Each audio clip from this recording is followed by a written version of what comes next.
I know you can already guess it's really not worth it to have a high Uber Eats acceptance rate, but why is that? That's the real question. Are you going to make money? Are you going to lose money? Well, I've got the answer for you. I started off this experiment. I had no idea it was going to take this long. I've taken virtually every single order on Uber Eats for 2 long years. And I trust you can see this is such a serious matter. Here's what you're going to learn. First, you're going to learn the background on why Uber Eats drivers consider taking every offer, or the other extreme known as cherry picking, being extremely selective. Next, you're going to rapidly learn if all these variety of apps, including Uber Eats, can force us to take all the orders, and do we even have a choice? Third, you're going to learn the pros and cons of accepting every order from a practical standpoint. Fourth, you're going to see the facts from 2021 all the way through last year, 2024, on my pay and miles. And fifth, you're going to learn from my insights on this 2-year-long process, why this is important to you. So first, let's get started with, why did I even do this experiment? So a couple years ago, online, I saw different creators making videos talking about doing acceptance rate challenges on a variety of platforms. Here's the thing though, most of them, if not all, they only did it for a short time period. It was a week or two. And I knew, hey, maybe the market's slow during that time. Is that really an accurate picture? So I resolved and committed at that point, I'm going to do this for the long haul. And by long haul, I didn't think it was going to be 2 years. I thought maybe a couple months at the most, because how hard can it be? You just take every order that comes through and there's going to be a lot of them. Well, that wasn't the case. But I will say, because of Prop 22 here in California, that gives us extra pay. If it wasn't for that, I wouldn't have been able to sustain the stamina to go through this process for 2 long years. So the first main point, what's all the big deal about acceptance rate and cherry picking? Let's look at acceptance rate first. And let's answer a couple questions here. And this just makes sense. If you're on Uber Eats and you turn it on and you get nonstop orders and you're busy all day, why would you ever consider not accepting all orders? We're here to work. We're not here for charity. We want to earn money. So I've found this to be true. How about you? On Uber Eats, if you're getting constant orders all day, mostly you're going to take them all because they keep feeding you orders. I've learned you don't want to turn down a trend when one app is busier over the other. You want to keep going until that exhausts, and then multi-app after that. But I'm getting ahead of myself. So on Uber Eats, if they're sending you constant orders, why wouldn't you take them? And sure, if there's some crazy low pay or some really ridiculous, say a 50-mile trip out in the middle of nowhere, of course I'm going to decline that. But in general, when you're in a market in one city, you know customers are ordering within a radius, and you're going to get more and more orders in there. And maybe they'll take you to another town nearby, but that's generally it. So in a little bit, I'm going to examine my pay with you and show you over the last 4 years, has it been worth taking every order these last 2 years? And obviously, let's just say that I'm getting rich off of this, then clearly you would look at it in a millisecond and say, that's worth it. But if you look at a trend and there's no clear direction, that'll make you think. So let's now look at cherry picking. What is that? And again, drivers get really passionate about this, either accept all orders or only accept the very best. And that's what cherry picking is. It's just picking the highest paying order with the lowest amount of miles. And then in between, you're just sitting and waiting in a parking lot like this for that really next high paying order. Now, here's the thing. Those orders, let's say you're in a busy market and you're getting constant orders, just like if you're accepting all orders, and they're really great high paying ones, then obviously you're going to make a ton of money. But if you're being selective, then you're going to be less busy overall. And that's important because wear and tear on your car is a big deal. So cherry pickers realize this, and they only want to take the best orders, and they're patient. But one downfall of that, what if it's slow in the market? And it has been like that, I'd say, for the last year and definitely the last several months. It's been slow. So then you have that fear come in. Wow, I want to take every order. or I want to cherry pick and be very selective. But if nothing's coming in, what do? I don't want to just sit in my car and not make any money. So I think you can see the concern, the difference between accepting all orders and cherry picking, just taking the very best. Let's move on to the second thing you're going to learn. Acceptance rate. Can Uber Eats force you, compel you, manipulate you into taking all orders, some orders, or no orders? Can they do that? And I do want to mention in the video description, I'm going to put links to Uber Eats and all the other companies that I'm mentioning, so you can go look that up for yourself and see what they say. Looking at Uber Eats, they clearly say that accepting an order is your choice. You can't be deactivated for it, and this is really good news. But they do say you might miss out on higher paying opportunities if you're not accepting whatever quantity of orders there are. So I have noticed they'll be unprofessional. They'll try to send you these guilt-inducing messages, acting like you're not helping the company, you're not helping the customer, and they want you just to take more orders. Another thing they've done, when I've called customer support, when I was doing this experiment trying to find out how come I can't get to 100%, I actually had one of the customer service agents tell me, oh no, it's not 100 orders to get to 100%, it's your last 200. Well, that's some strange math, and I didn't appreciate it. And recently, Uber Eats has been copying DoorDash in making acceptance rate part of the higher paying orders that you would get, and they've been calling them preferred deliveries. So this is just another attempt by Uber Eats to try to manipulate you, to compel you into taking all the orders. But to be very clear, they can't make you do that. They can't make you take any order. So you should pick the orders that make sense for you. Overall, I've had a pretty poor experience with Uber Eats, customer support especially, whether that's chat or by voice. So overall, I really don't believe anything they say. And the proof comes in how much you get paid and what actually happens on these orders. So for DoorDash, in their literature as well, you can't be forced to take any order. The same goes for GrubHub, but they don't use the word acceptance rate. They're calling your commitment rate. And this kind of sounds like a cancellation rate. This makes sense for any app. Once you've accepted an offer, you should follow through and do it. If you've accepted an order and then you cancel it and don't do the delivery, then obviously you're going to be penalized for that. On Instacart, which is grocery shopping, they say that you can always review the batch details, which is the order itself, and you can choose to accept it or not. So you're not penalized for not accepting any batch that comes through. And on Walmart Spark, which is also delivering groceries that have already been bagged or that you've shopped, kind of like Instacart, they have the same thing. Basically, you're not penalized for not taking orders. They're not going to restrict your access to the platform. So it's your choice on what orders you accept.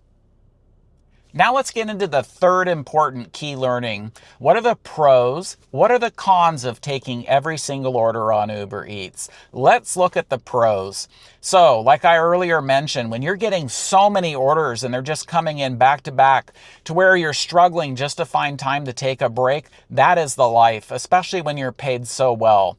So, when you're accepting every order, you're just trusting that Uber Eats wants you to keep on the road and they're just going to keep sending you orders. And this is great until they don't send you orders. What do? What more loyalty can you show to Uber Eats when they know, based on your history, like me, for 2 years, I've been accepting every order? Surely they're going to send me the best orders and they're going to send me a lot of them. I was trying hard, but seriously, that's the only pro I can think of. When it's busy and they're sending you a ton of orders, that's what's great about that.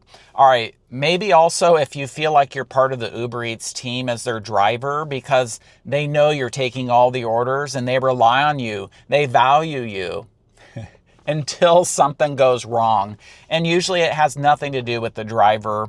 It's the customer complaining, or it could be the problem of the day at Uber Eats, whether the algorithm or I seriously have no idea. but I will say I've rarely had a good experience with the customer support function at Uber Eats. And please put that in the comments. And this is not bashing Uber Eats, but put it in the comments. I'm curious, how many times have you contacted customer support and something good has come out of that, meaning that they're supporting you, the driver?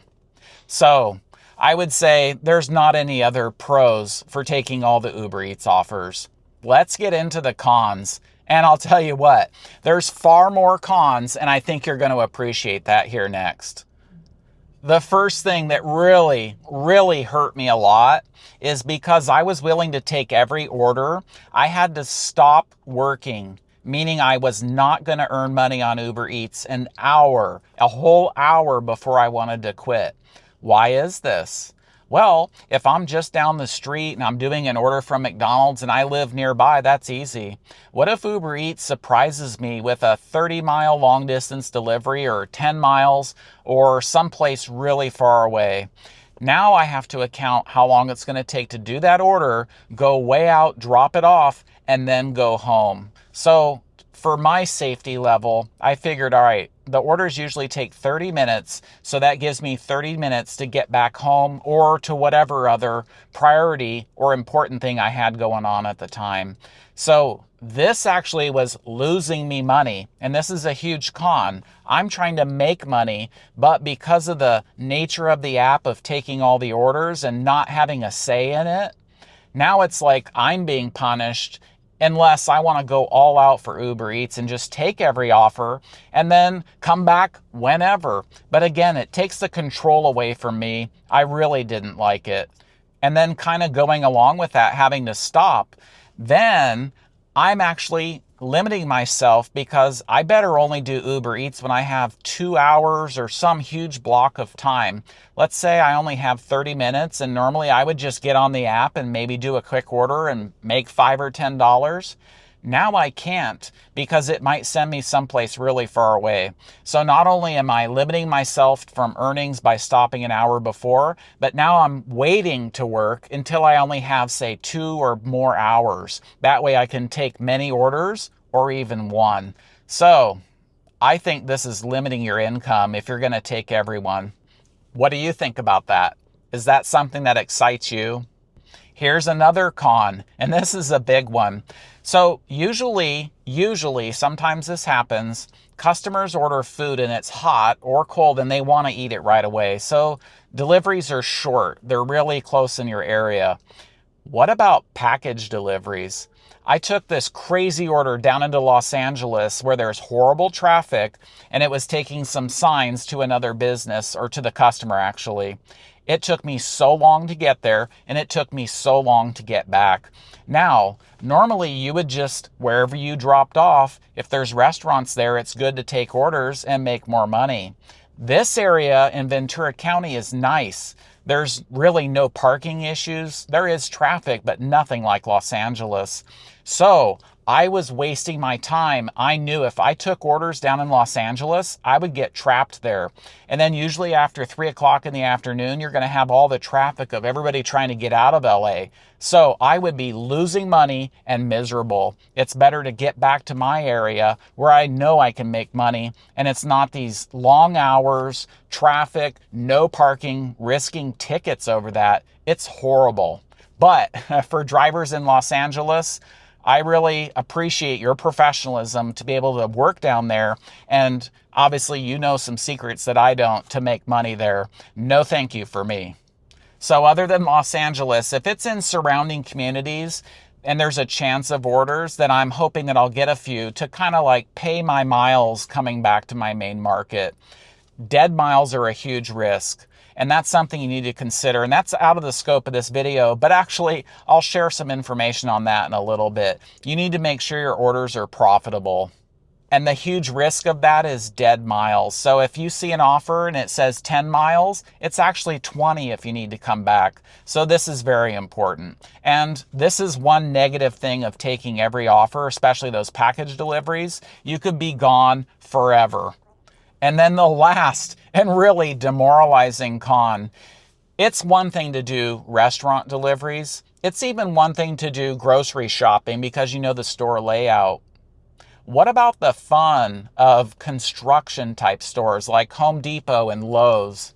Do you want to carry bags of cement, bricks, or are you a specialist to go find that specific tool or a certain size nut or bolt? Can you imagine the time you're going to waste in that store, especially if that's not your expertise? So I do not like those kind of orders either. But when you're accepting all orders, you're open to everything. The shop and pay orders, going in a grocery store to get food and snacks for the customer, restaurant deliveries, package deliveries, going to Home Depot and Lowe's and loading up on some bricks. That is not good. All right, the fourth and really good one here. This is the pay and the miles. This is going to be very insightful. I'll put information up as I talk about it. So this is a baseline. Keep in mind, 2023 and 2024 is when I was doing the experiment. So in 2021 as a baseline on Uber Eats and Postmates, that's before Postmates was bought by them, but I'm grouping that pay together. I made roughly $8,400. And Uber Eats reports I drove, we'll just say 5,000 miles. That works out to $1.67 per mile that I made. Remember that, $1.67 for Uber Eats orders. In 2022, I made roughly $3,400, and Uber Eats reports I drove 5,900 miles. That works out to 58 cents per mile. That's troubling, and I'll cover that here shortly. All right, 2023 is when I started this experiment. So I was actively going from a 58% acceptance rate up to 100. It took a year. So these are still general orders and not the proof of only doing 100%. Let's get into that. 2023, it looks like I made $3,700. And Uber Eats reports that I drove, we'll just say 6,300 miles. That works out 60 cents per mile. And in 2024, Uber Eats reports that I made $3,300 and that I drove 4,800 miles. That works out to 68 cents per mile. I think you can see, we could just end it right now and say, hey, that's not good. The IRS said in 2024 it costs 67 cents per mile on average for all your expenses dealing with your vehicle. So on the surface, it sounds like this is ridiculous. I'm losing money. I should stop. But I will say you have to know your own expenses. You can calculate them for how much it costs to operate your car. And you may have trouble with depreciation, but you can look that up online. So overall, that'll be the true test of how much it's costing you to operate your car. But just looking at that, if I'm taking every order and Uber Eats is trying to give me all these really great orders as a thank you, shouldn't my pay go up dramatically? All right, this next part, I'm going to put this chart up for you and talk through it. And we'll go by year and then each category one at a time. Overall, the takeaway for this should be, if it was so worthwhile to take all these orders, you're going to see a huge spike in my pay on average, right? That's not the case. So let's look at the left side here. In 2023, as I'm progressing to get to 100%, my average base pay was $622. During 2024, when I was actually at 100% for several months, so there was no question, all I had was 100% acceptance rate, the pay should have been good. Wow, it looks like it dropped. $582. For the rest of 2024, it was $603, and that was merging because it took me a while in 2024 to truly have the 100%, and then at one spot I lost it. So I broke out the data just during that time. So again, for all of 2024, including the time I was at 100%, that's 603. All right, let's look at Prop 22, which is extra pay, which the customer is paying and the restaurants are paying. In 2023, average Prop 22 was 213. During my dedicated 100% time in 2024, you can see 318. Overall in 2024, 355. So what do you think? So Prop 22 should fluctuate based on how profitable the orders are. That's what it's there for, is to guarantee some earnings. So for drivers, I think it's 115% of the minimum wage, and then they're giving you 30 cents. Actually, it's a little bit higher now. They're reimbursing you partially for your vehicle wear and tear. But overall, let's say that Uber Eats chooses to pay me really well and the customers are tipping really well, you would expect Prop 22 would go down because the orders were already profitable. Anyway, I don't really see any big trends there that would make me say you should take all of Uber Eats orders forever and ever. All right, let's look at the customer tip. And trust me, the customers are not bad people. They're paying a lot. They're paying a lot in fees. The restaurants are paying fees. They're charging it to the customer for the most part. So Uber Eats is obviously going to get their cut of the money. Who suffers?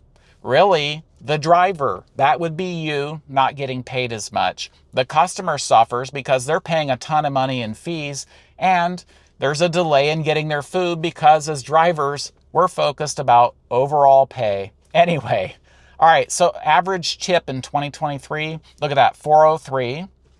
Tips did go up by $1 roughly when I was at 100% in 2024.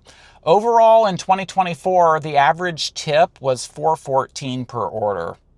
So do you see any huge trends that would say, wow, you make so much money taking every order? I don't. All right, let's look at average earnings now. In 2023, you can see it's $12.55. During the 100%, pure 100%, it's $14.07. Overall in 2024, it's $13.79. So those are fluctuating a little bit by $1. Seriously, I don't see any compelling trend. If I would expect my base pay, the average over the previous years, let's say it was $10. And now all of a sudden, because I'm dedicated to Uber Eats, let's say, wouldn't you expect it would double? It would be like some huge trend difference. $1 or $2, that's really, I don't think, worth it compared to the limited pros of doing this and the many cons that I've already shared. And this is a huge con when you think about it. Vehicle wear and tear. It looks like on average that I wasn't making any money. Really, if my average for those 2 years, if you take the 60 cents per mile, which I didn't mention, and then in 2024 it was 68, that's roughly 65 cents a mile for 2 years worth of data. I don't know. Really then, Uber Eats isn't paying me. My car, this vehicle, is paying me at the expense of how long it's going to last. So I'm kind of already getting into my insights. Let's tackle this now. Overall, what do you think? So let's look at back in the glory days, and I'll bet there were some more before that. During the COVID pandemic, customers needed the drivers. We were almost on par with emergency workers because we're bringing food. So we had great pay, high tips. I would say those were the best days. And then just like all the other companies, they're reducing their expenses. They're trying to cut costs. And this results in drivers getting paid less. It is natural. And then there's market conditions. There's the economy. So this is completely out of our control. But I do notice that I had higher pay back in the day, and then it's gone down over time. I'm smart, except for this experiment. I try to limit my miles, and this is something you should too. When you're taking every single order on Uber Eats, you're open to however many miles Uber Eats wants you to drive. They're telling you what to do, and I don't like it. And you're the one that pays the price, and obviously I've paid the price for it. Here's the biggest and most important thing that I've learned doing this. Please hear me. There are no secret high-paying orders that Uber Eats is reserving for drivers who take all orders. They're just not there. Because I was showing my loyalty, shouldn't they have rewarded me? And think about this. Let's say that Uber Eats does start some program like DoorDash and say, oh, you're going to get the best offers. Well, what if there's physically no really high-paying offers for Uber Eats to give me? If there were, wouldn't they have given them to me? All right, so this really makes me think now. You know what? If I'm willing and I demonstrate that over 2 years to take every single offer, don't you think Uber Eats is smart and say, hey, that's a foolish driver.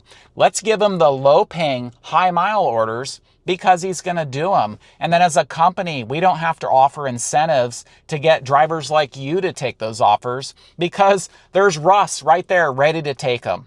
Something to think about. So in contrast to me, there's a driver, Daryl, on YouTube. He takes only the best offers and he'll show he's getting really great Uber Eats ones. You know why he thinks this is, and why I think as well? It's because he's demonstrated he will never take a terrible offer. So Uber Eats, again, there's no they. Maybe they're smart enough to realize don't waste our time sending him low-paying offers because he's not going to do it. If anything, maybe they're sending him the very best offers, the highest paying ones, because he's demonstrated those are the only ones he's going to take. So that's a benefit of cherry picking. Obviously, we can't prove that. The only thing I can prove is based on my results, which I've shared with you. I've taken every offer, and I seriously don't feel that I was rewarded for my effort. What do you think? Here's one side thing that I think is important for you to consider. If you are accepting Uber Eats, the healthcare coverage, and also if they're paying for your college degree, then you're in a little bit different situation. And in a way, Uber Eats owns you. So naturally, you just have to do what they want you to do because you're getting that extra pay from the healthcare coverage as well as potentially the college degree. So I understand that. And you're just doing what you have to do. So generally, all drivers, don't do what I did. Save yourself the grief. You've seen my results. The low pay, there was no dramatic increase. All that's happening is you're running your car into the ground and you are going to have to pay those expenses. So what else are we missing? How about it's one thing to accept every order, but how do you actually know how to deliver food and be profitable? Obviously, that's huge. And what about driver safety? I think you value your safety. Well, I've made a video covering those two topics, so watch that next, and I'll see you there.